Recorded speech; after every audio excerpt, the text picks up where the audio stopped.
Late last year, the Commission of Inquiry into Land Matters, chaired by Lady Justice Catherine Bamugamerere, presented their interim recommendation to President Yoweri Museveni at his country home in Kruhura district. Key among the recommendations was the reduction of the land tenure system from 4 to 3, namely leasehold, freehold, and perhaps customary freehold. Buganda Kingdom was up in arms, saying this meant that the Commission was seeking the abolition of mailo land system commonly used in the Buganda region.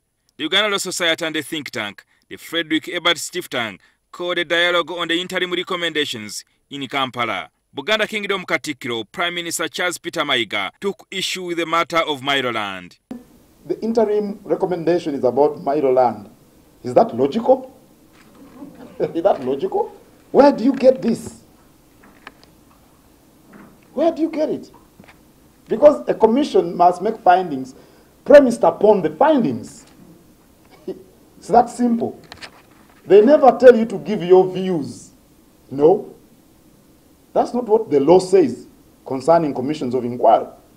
So for now, I want to reassure you, the stakeholders and the public, that mailo system of land tenure is constitutional, embedded also in the Land Act, and we will, if there is need for any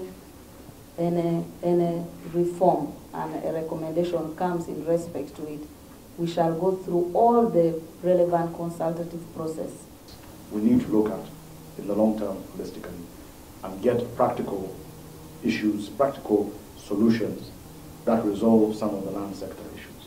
I don't think we can sit here and kid ourselves that we will be able to resolve all of the problems, because, as I said, they're not making more land, but yet the population is growing. The Katikkkro cautioned the Commission to tread carefully, lest members are misunderstood as harboring ulterior motives on the emotional subject of land.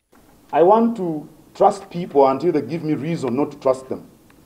So I believe they're acting in good faith. But the law also requires the commissioners to avoid the intentional abuse of power or acting on ulterior motives or preset agendas.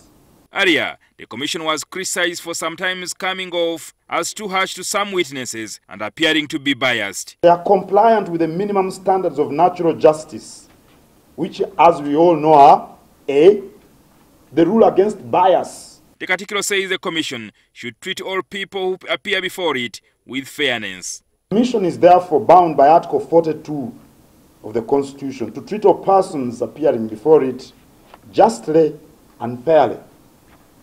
The Commission is also bound by rules of fairness expounded upon in case law and common law. The Commission is currently in South Africa for benchmarking before the members retreat to finalize their report in June this year. Jingo Francis, NTV.